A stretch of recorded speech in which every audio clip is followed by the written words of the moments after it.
Shalom Week Worship Community, apa kabarnya semua? Tetap sehat ya, dan jangan lupa pakai masker.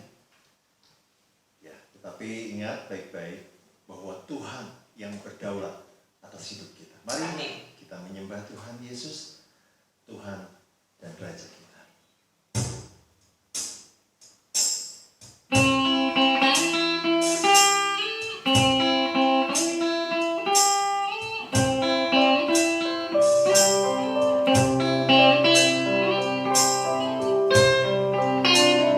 Into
into my heart.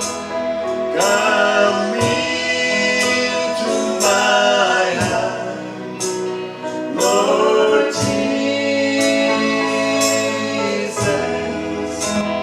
Come in today. Come in to stay. Come into my heart, Lord Jesus.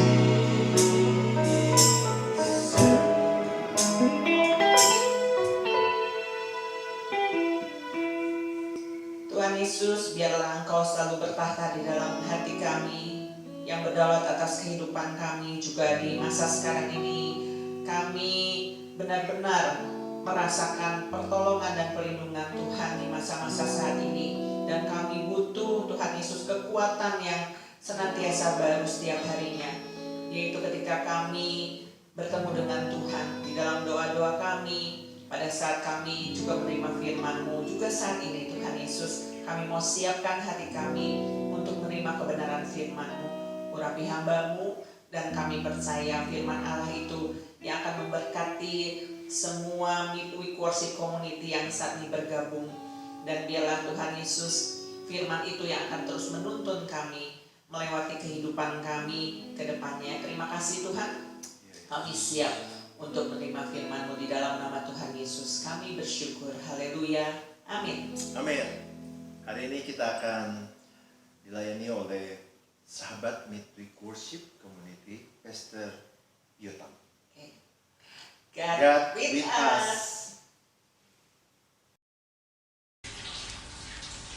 Shalom Bapak Ibu, apa kabar? Senang sekali bertemu dalam kasih anugerah Tuhan ya. Saya Yotam Teddy dari Solo, Indonesia akan berbagi share apa yang Tuhan sudah tanam di hati saya, dan biar sharing ini memberkati kita semuanya ya. Baik, hari ini kita mau belajar satu tema, pandemi harus menjadi akademi. Saya ulangi, pandemi harus menjadi akademi.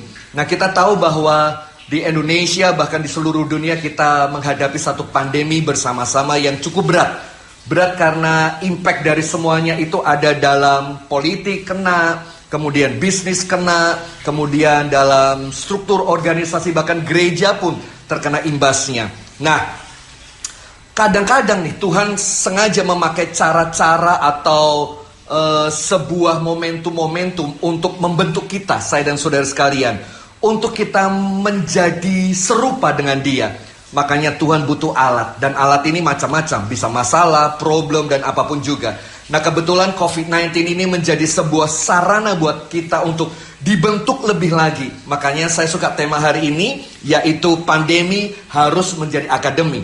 Berbicara tentang akademi, itu bicara tentang sekolah atau kampus. Ada sistem perkuliahan, ada materi pembelajaran, ada hasil-hasil pencapaian, ada evaluasi pembelajaran, ada gurunya, dan ada hal banyak yang kita bisa pelajari saat kita ada di akademi, ya. Nah, satu ayat di Habakuk 2 ayat 1 sampai ke 2 dikatakan begini. Aku mau berdiri di tempat pengintaianku dan berdiri tegak di menara. Menarik sekali. Tuhan pengen di tengah-tengah mengatasi persoalan pandemik ini, Tuhan pengen kita naik, Bapak Ibu. Naik. Karena pada saat saudara naik, cara pandang saudara akan berubah. Cara pandang saudara tentu lebih luas daripada yang sebelumnya. Di atas saudara bisa melihat jauh ke depan di sekeliling saudara tanpa halangan. Tuhan ingin saudara melalui pandemi atau apapun yang sedang terjadi, naiklah kapasitas saudara, next level untuk melihat hidup Anda sesuai dengan apa yang Tuhan lihat hari ini. Nah, Alkitab mencatat begini, aku berdiri di menara, aku mau meninjau. Tapi bukan sekedar mau lihat lalu meninjau, enggak seperti itu saja. Tapi ini yang penting, lalu aku menantikan apa yang difirmankannya. Pandemik ini nih, targetnya adalah saudara mengerti rencana Allah. Pandemik ini Tuhan pengen agar kita tahu apa yang Tuhan ingin ajarkan dalam hidup kita. Saya beberapa hari masuk di rumah sakit 14 hari Bapak Ibu. Karena terserang COVID-19. Saya positif COVID-19. Nah, target saya diajar Tuhan selama 14 hari ini bukan untuk sembuh. Targetnya bukan sembuh saja, tapi targetnya adalah selama 14 hari kamu bisa belajar apa dari pengalaman ini. Itu yang Tuhan mau. Coba baca di ayat ini Bapak Ibu. Alkitab mengatakan, aku mau meninjau dan aku mau menantikan. Nah, menantikan message-nya Tuhan. Apa yang Tuhan ingin sampaikan atas kehidupan kita selama masa kita ada dalam persoalan-persoalan hidup ini. Lalu setelah itu, baru ayat berikutnya, Tuhan menjawab, aku demikian, tulislah penglihatan itu. Bukan sekedar tulis, tapi ukirkanlah. Tuhan pengen agar itu menjadi ukiran dan tidak bisa dihapus lagi. Artinya begini, pengalaman-pengalaman hidup Anda bisa menjadi berkat bagi orang lain. Nah, hari ini pengalaman selama 14 hari saya diajar Tuhan di masa karantina menjadi sebuah akademi buat saya. Itu yang saya mau bagikan kepada Bapak Ibu Saudara sekalian ya. Saya boleh lulus sarjana COVID dan saya boleh selesaikan itu semuanya dan menang. Semua bukan karena saya, tapi semua karena Tuhan ya. Yang pertama, apa yang kita alami saat kita mengalami COVID dan pembelajaran apa yang kita bisa belajar. Yang pertama, semua orang harus melakukan check up ya. Baik di stasiun sekarang ada check up, baik di terminal ada check up, dimanapun ada check up. Saudara masuk ke mall, saudara check up suhu dan semuanya. Nah, check up itu dilakukan untuk mengetahui kondisi kesehatan kita. Bahkan sekaligus mendeteksi penyakit sejak dini. Ada satu istilah namanya general check up. Kita bisa ngerti yang namanya gula dalam darah, kemudian kolesterol, trigliserid dan segala macam. Sehingga kemudian kita bisa melakukan diet atau melakukan kehidupan secara sehat. Nah, dalam Alkitab dikatakan begini, 2 Korintus pasal 13 ayat 5-10. Ujilah dirimu. Kita diminta untuk menguji diri kita, mengcheck up diri kita. Nah, check up yang paling penting adalah check up spiritual Anda. Check up kedokteran sudah ada, tapi lebih penting daripada semuanya adalah check up rohani Anda.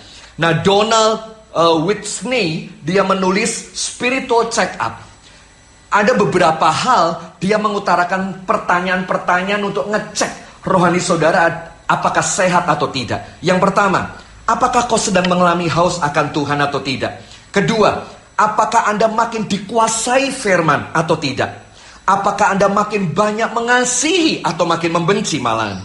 Keempat, apakah Anda peka akan hadirat Allah? Bukan sekedar di gereja, tapi di jalan, di mall, di rumah, Anda peka sekali.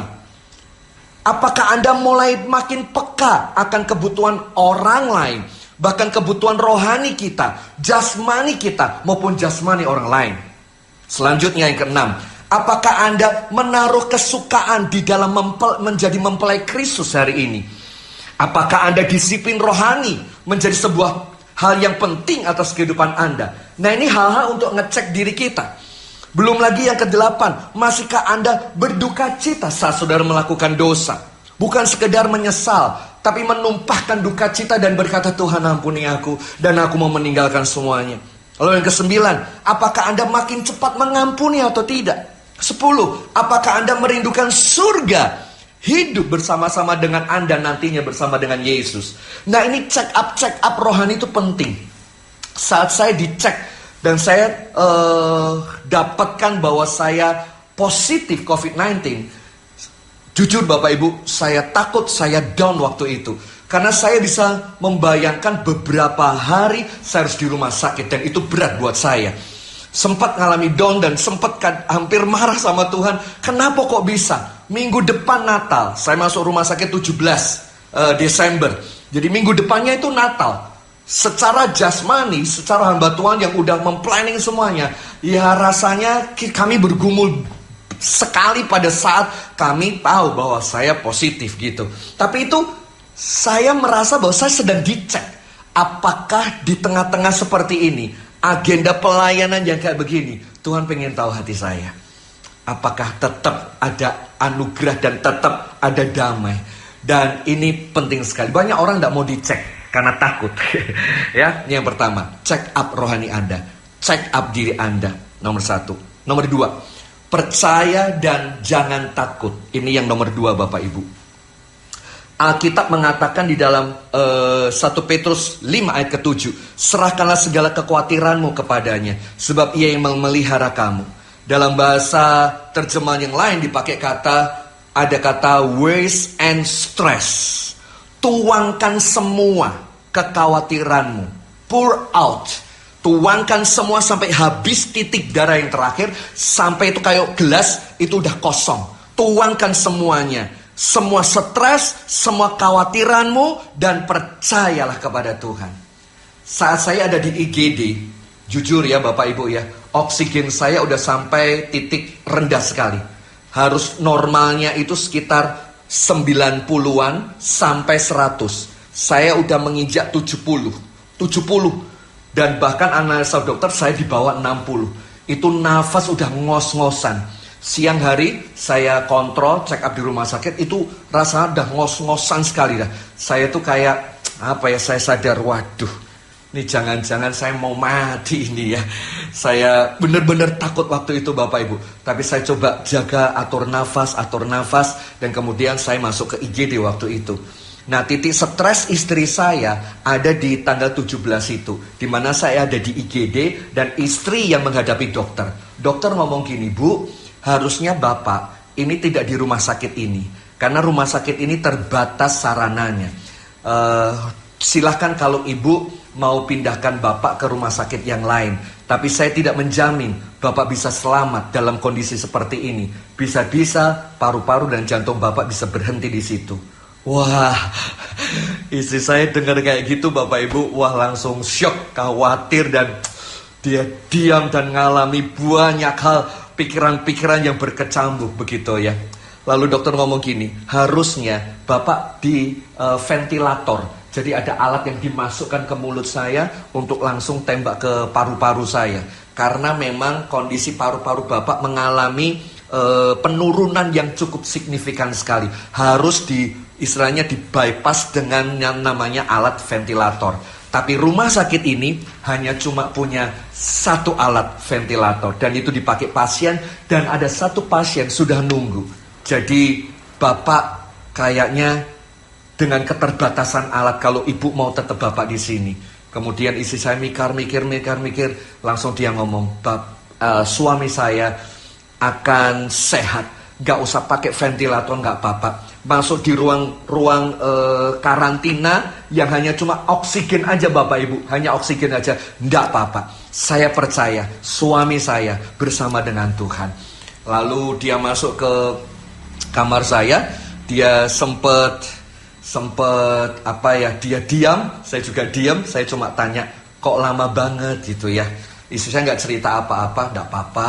Aku tadi ke toilet, terus yuk nyanyi yuk, terus dia nyanyi ya.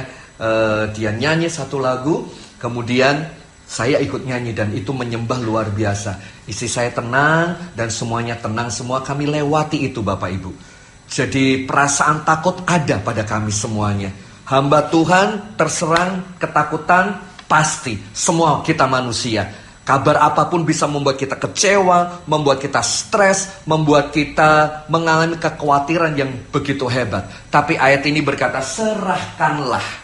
Kata serahkanlah dalam bahasa Yunaninya itu seperti ini. Ini kayak masalah.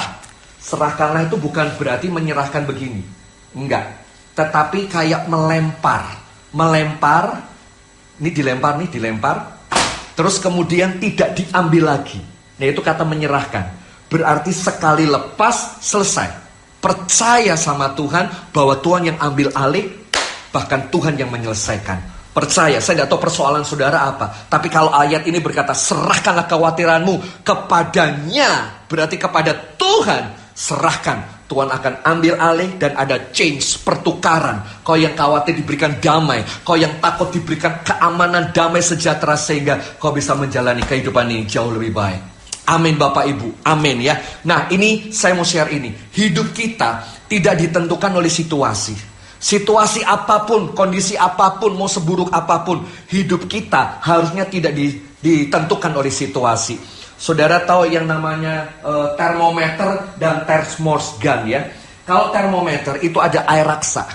Kalau misalnya suhunya panas, dia akan naik rasanya. Tapi kalau thermogan atau remote control atau remote-nya AC begitu ya, suhu ruangan ditentukan bukan AC-nya, tapi bagaimana setelan kita mau setel, suhu berapa, fan-nya mau berapa. Jadi ditentukan oleh remote-nya. Hidup kita juga sama. Kita tidak ditentukan oleh yang luar. Kita jadi panas, kalau luarnya panas terus kita suhunya juga naik. Tapi kalau suasananya jadi dingin, kita juga nurun jadi dingin gitu. Jadi beku, kasih kita jadi beku, cinta kita jadi beku. Mau ibadah ya gimana, online semuanya, akhirnya kita jadi beku semuanya. Harusnya tidak seperti itu. Kasih suami istri, cinta kita kepada Tuhan tidak tergantung dengan apapun. Hidup tidak dipengaruhi situasi, tapi hidup harus mempengaruhi situasi. Hidup Anda harus mengubah atmosfer lingkungan Anda. Hidup Anda harus mempengaruhi keluarga, bisnis, gereja Anda. Sehingga hidup ini makin hidup di dalam Tuhan, Bapak Ibu Saudara sekalian. Ya, ini yang nomor 2. Nomor 3, penyerahan hak. Dalam masa COVID-19 saya diajar tentang penyerahan hak. Jujur ya, saya sudah siapkan bahan khotbah untuk Natal tanggal 25. Kita punya acara bersama dengan penetua dan diaken. Kita suami istri kita mau ada gathering bersama. Tetapi semua harus cancel semuanya. Saya harus menyerahkan semua acara-acara 25. Biasanya 25 itu agenda gereja yang tidak bisa diutak-atik. Saya harus standby di gereja lokal begitu bersama dengan jemaat, termasuk tanggal 31. Nah, tapi hari itu saya harus melepaskan semuanya. Ingat cerita tentang Abraham dan Ishak. Waktu Tuhan memberikan anak kepada Abraham, Tuhan ingin menguji hatinya Abraham. Lulus enggak? Nangkep ya Bapak Ibu ya. Itu akademinya, pembelajarannya Abraham. Aku kasih kamu anak. Aku kasih kebutuhanmu, aku cukupi, doamu aku kabulkan, mimpimu aku kasih. Tetapi aku mau tahu hatimu itu gimana. Hatimu condong ke anak atau hatimu tetap ke aku. Dan ternyata waktu Abraham disuruh mempersembahkan Ishak, dia mempersembahkan Ishak. Itulah penyerahan hak Bapak Ibu. Penyerahan hak adalah kesanggupan untuk menyerahkan apa yang menjadi hak kita. Saudara kalau dikasih tahu, mungkin saudara disenggol, kita bisa marah. Tapi kita mengekang untuk tidak marah. Saudara punya hak untuk marah, saudara punya hak untuk kecewa, saudara punya hak untuk dilayani, saudara punya hak untuk macam-macam, untuk bicara, untuk dapatkan fasilitas. Tapi belajar penyerahan hak adalah melepaskan hak-hak pribadi kita. Yang kedua artinya, penyerahan hak adalah menahan diri untuk tidak menggunakan hak-hak pribadi. Dan yang ketiga, tidak marah saat orang meminta apapun yang seharusnya menjadi hak kita. Ada satu teman, dia hamba Tuhan, seorang doktor teologi. Dia mengajar di Semarang dan tinggal di Semarang. Dia punya anak usia 20 sekian tahun Bapak Ibu. Harus pulang ke rumah Bapak karena COVID-19 juga. Dia sempat shock juga. Saya lihat Instagram, Facebooknya dia merasa kehilangan sekali. Sama ya, kalau kita kehilangan anak, rasanya kita juga kecewa, rasanya kita mau marah. Tapi dia belajar satu hal tentang penyerahan hak. Tuhan yang memberi, Tuhan yang mengambil dan meminta. Kita paling bisa bersyukur saat kita diberkati. Tapi apakah saat kita kekurangan, saat kita nggak ada apa-apa, sesuatu yang ada padamu diambil, masihkah kita bisa mengucap syukur? Ya, ada satu teman hamba Tuhan cerita di Facebook. Dia marah-marah sama suster, sama dokter. Kenapa? Saya tidak tahu apa kasusnya, tapi dia minta maaf di Facebooknya dia. Seorang hamba Tuhan, marah-marah di sana. Terus kemudian security harus datang, sampai satpam harus datang. Itu berarti nggak main-main kasusnya. Dan akhirnya dia klarifikasi dan dia minta maaf di sana. Kadang-kadang kita tidak mau menyerahkan hak kita. Kita pengen marah, kita emosi, kita kecewa dan segala macam. Belajarlah untuk belajar menyerahkan hak, ya. Sasaran untuk penyerahan hak pada akhirnya bukan untuk kita memiliki, tapi kita menjadi seorang pengelola, ya. Itu sasarannya ada di sana. Apa yang Anda tidak akan kehilangan dari apa yang Anda lepaskan. Gak usah takut. Pada saat saudara melepaskan sesuatu, sebetulnya saudara tidak akan kehilangan. Justru saudara akan mendapatkannya kembali. Ya, nomor 4. Pelajaran yang nomor 4 dari COVID-19 adalah keluarga adalah segalanya. Saya ulangi, keluarga adalah segalanya. Saya merasa bahwa saya tidak bisa hidup tanpa istri. Istri melayani, mendukung. Beberapa kali dia pagi, sore ke rumah sakit, antar minuman, antar jus, pakaian kotor dan segala macam. Dia urus saya walaupun saya tidak pernah ketemu sama dia di rumah sakit karena 14 hari ya. Ketemunya itu saya ada di atas dan dia ada di bawah. Cuma lambaian tangan aja dari lantai 5. Persis kayak drama Korea. Saya ke jendela, saya dada-dada, dia naik motor ada di bawah. Dari lantai bawah, saya ada di lantai 5. Dia tulis di Christmas kemarin, Natal terindah ketika Tuhan menyatakan dirinya dalam situasi gelap dan tidak pasti. Allah Immanuel sungguh nyata. Itu status yang istri saya tulis begitu ya. Ada satu lagu yang mengatakan harta yang paling indah adalah keluarga. Istana yang paling indah adalah keluarga. Keluarga itu bukan dalam arti house, tapi keluarga itu dalam arti home ya. Kalau ada home, pasti suasana akan indah. Ada house, tapi belum tentu ada home. Tapi kalau ada home, pasti rumah akan menjadi indah luar biasa. 1 tahun kebahagiaan, 12 bulan sukacita kami bersama, 366 hari bersama, 8.784 jam kami bersama-sama.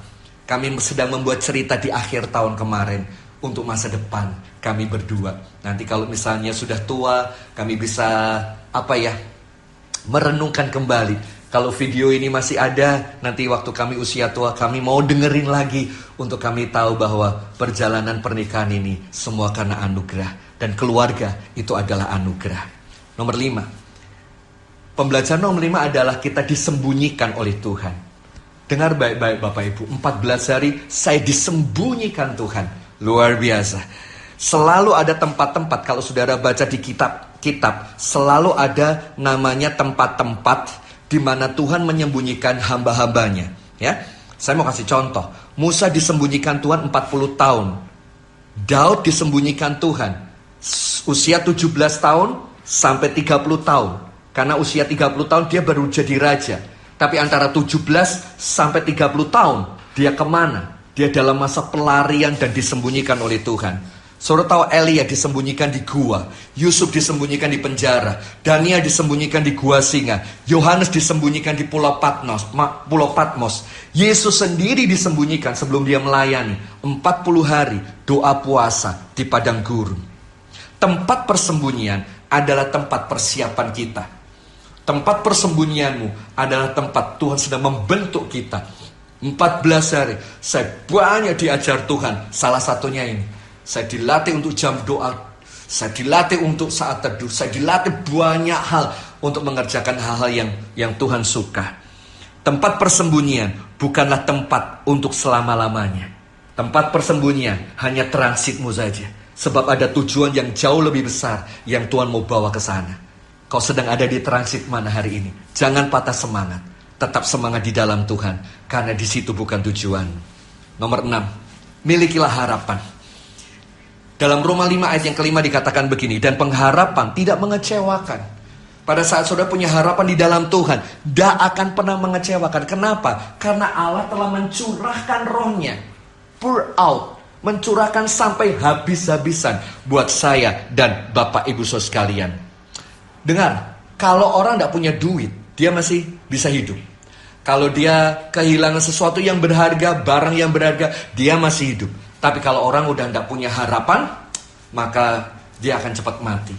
Dalam COVID-19 juga sama Bapak Ibu. Orang-orang yang terpapar di rumah sakit harus punya harapan. Saya harus sembuh, saya harus pulang. Ada banyak kerjaan, ada banyak pelayanan, ada banyak orang-orang yang menantikan saya. Saya pengen cepat pulang. Nah saudara, begitu ada harapan, harapan itu menimbulkan semangat.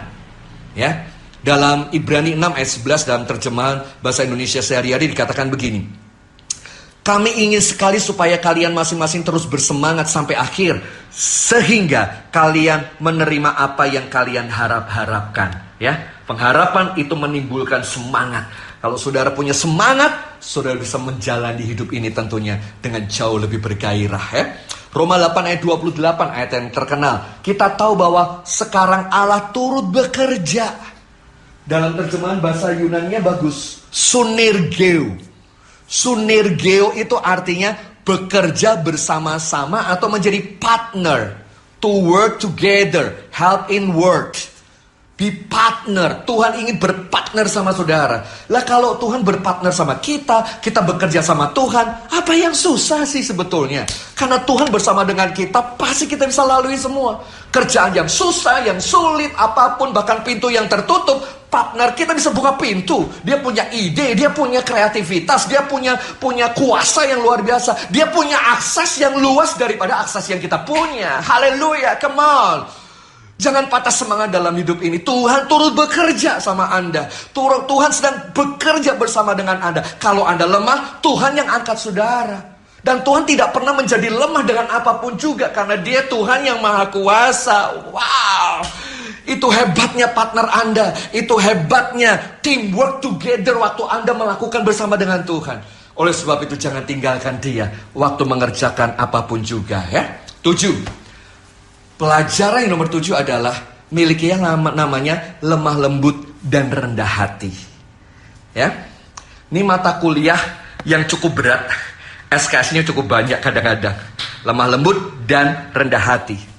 Dalam Matius 11 dikatakan begini, marilah datang kepadaku, semua yang letih lesu dan bebeban berat, aku akan memberikan kelegaan. Ini mata kuliahnya Tuhan. Marilah belajar kepadaku. Pembelajarannya apa? Materinya apa? Lemah lembut dan rendah hati.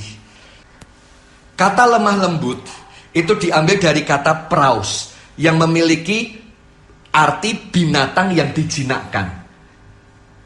Dari tradisi seperti keledai liar tiba-tiba dijinakkan di situ. Hidup kita dulu liar, dilembutkan. Kadang-kadang Tuhan pakai alat, misalnya kayak COVID ini, membentuk diri kita, melembutkan diri kita. Mau tidak mau kita harus berbaring beberapa hari tanpa siapa-siapa. Nah, kita dilatih lemah lembut dan dilatih untuk miliki yang namanya rendah hati. Amsal 22 ayat yang keempat. Ganjaran rendah hati dan takut akan Tuhan adalah kekayaan, hormat, dan kehidupan. Itu hadiahnya. Yang dikejar orang adalah kekayaan, hormat, dan kehidupan.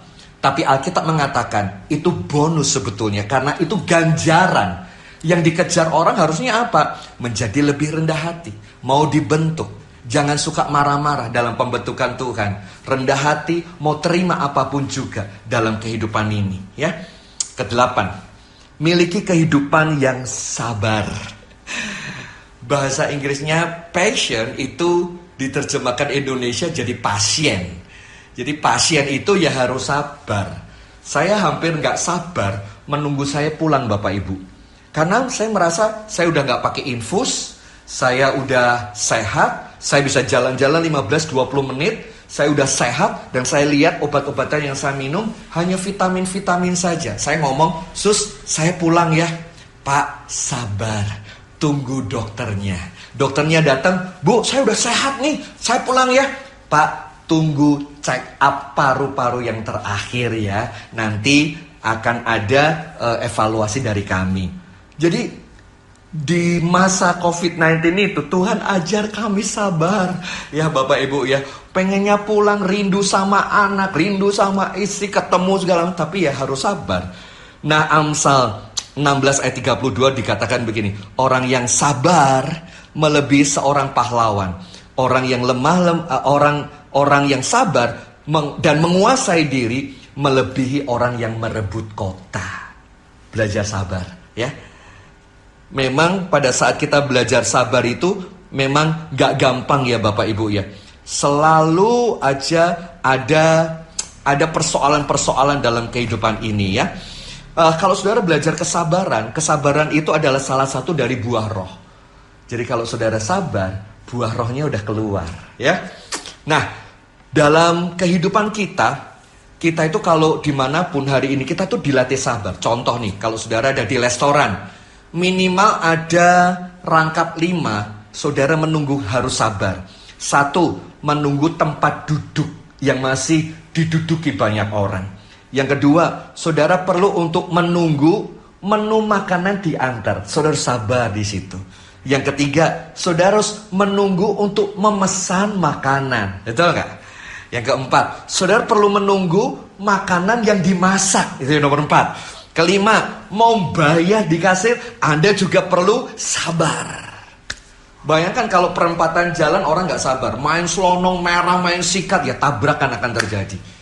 Belajarlah sabar. Karena waktu sabar, saudara sedang menyelamatkan diri Anda. Bahkan saudara menyelamatkan orang-orang di sekitar Anda yang mencintai Anda. Kesembilan, disiplin. Kami dilatih untuk disiplin.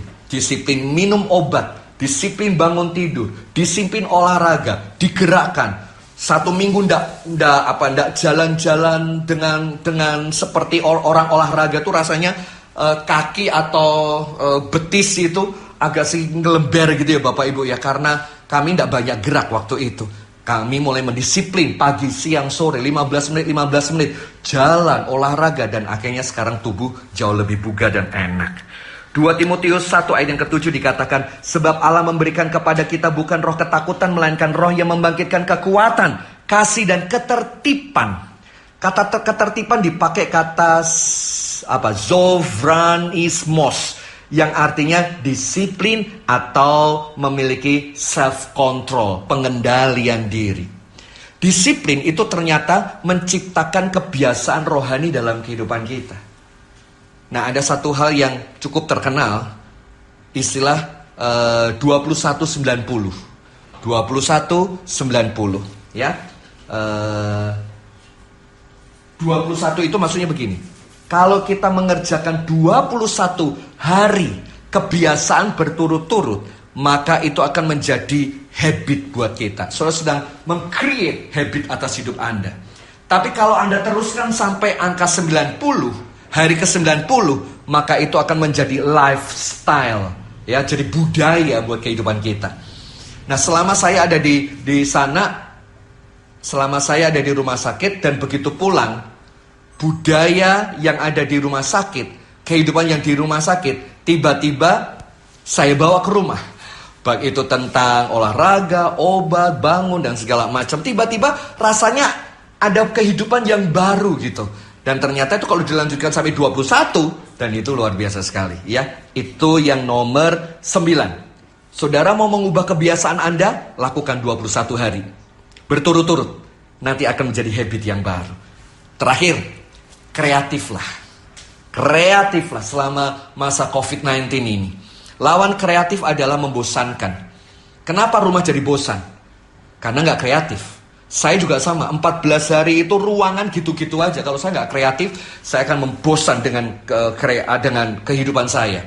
Lawan kreatif adalah kebosanan, ya. Tidak ada gairah dan akhirnya menjadi rutinitas. Nah, Kejadian 1 ayat yang pertama dikatakan bahwa Allah memperkenalkan dirinya bukan sebagai juru selamat penebus umat manusia. Allah memperkenalkan sebagai seorang kreator yang kreatif menciptakan bumi serta isinya. Semut aja berapa spesies, lele ada berapa spesies, ikan saja berapa spesies. Saudara bisa bayangkan begitu kreatifnya Allah di Kejadian pasal 1. Ayat-ayat di Kejadian pasal 1 mengindikasikan bahwa Allah itu mengeluarkan kreativitasnya. Mari kreatif. Bisnis lebih kreatif, pelayanan lebih kreatif, married lebih kreatif, masak lebih kreatif. Dan saya percaya nggak ada yang bosan dalam hidup ini. Nah, dalam Wahyu pasal yang ke-19 ayat yang ke-6 dikatakan bahwa Tuhan adalah Tuhan yang omnipoten. Nah, omnipoten itu menarik. Omnipoten itu terdiri dari 2 kata, omni dan poten. Omni itu always, all atau full. Dan poten itu bicara power, might, strength. Yang artinya Tuhan maha kuasa. Tuhan punya potensi yang luar biasa. Nah, itu yang Tuhan mau sampaikan. Pada saat masa COVID-19 ini, keluarkan potensi Anda. Makin digencet, makin keluarkan sesuatu. Jangan sampai kita dikencet, tidak keluar apa-apa. Justru tekanan membuat sesuatu tuh keluar, yaitu namanya potensi, ide, kreativitas. Mari kita kerjakan seperti itu. Saya percaya hidup Anda pasti mengalami perubahan. Saya mau tutup dengan ini Bapak Ibu di Pengkhotbah 3 ayat 1. Untuk segala sesuatu ada masanya. Untuk apapun di bawah langit ini ada waktunya. Musim yang tidak akan terulang. Itu yang saya mau ngomong. Kalau saya ditanya, mau sakit lagi nggak Pak? Cukup. Karena saya tahu harganya cukup mahal sekali. Bukan sekedar keuangan. Harga daripada harga dari semua tekanan, harga waktu juga, kebersamaan, kami harus cari sana cukup banyak dan besar sekali. Musim yang tidak terulang. Saya bersyukur di masa COVID, saya banyak diajar oleh Tuhan. Justru ada 2 buku yang lahir dari COVID-19 ini. Kalau saudara mau pesan boleh. Yang satu, tetap berbuah di segala musim. Itu bukunya sudah ada. Lalu yang kedua, ini baru cetak. Saya berharap Februari besok bulan depan sudah ada bukunya. Yaitu tentang kehidupan Yusuf. Biografinya Yusuf. Saya menemukan ada 36 kehidupan Yusuf yang bisa dieksplor dan bisa dieksposisi untuk kita bisa belajar, ya.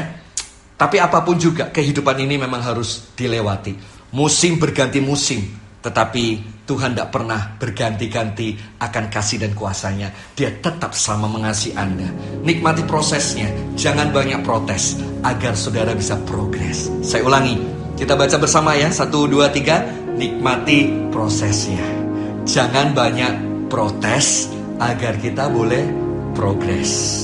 Inilah materi akademik COVID-19, SKS yang saudara harus ambil sehingga saudara boleh menjadi sarjana COVID dan lepas dari persoalan ini saudara menang. Saya Yotam Teddy berdoa buat saudara ya.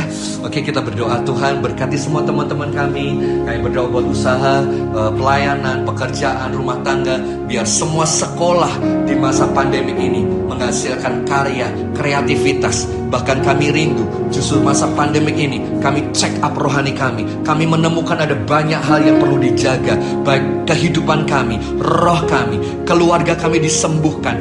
Kami mulai belajar penyerahan hak. Kami belajar mengandalkan Tuhan di atas segala-galanya. Kami memiliki harapan-harapan yang pasti. Dan kami dilatih untuk lembut dan dalam pembentukan sehingga kami makin serupa dengan Kristus. Terima kasih.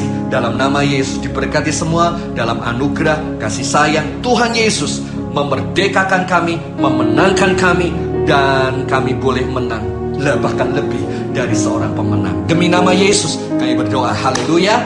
Amin. God bless you.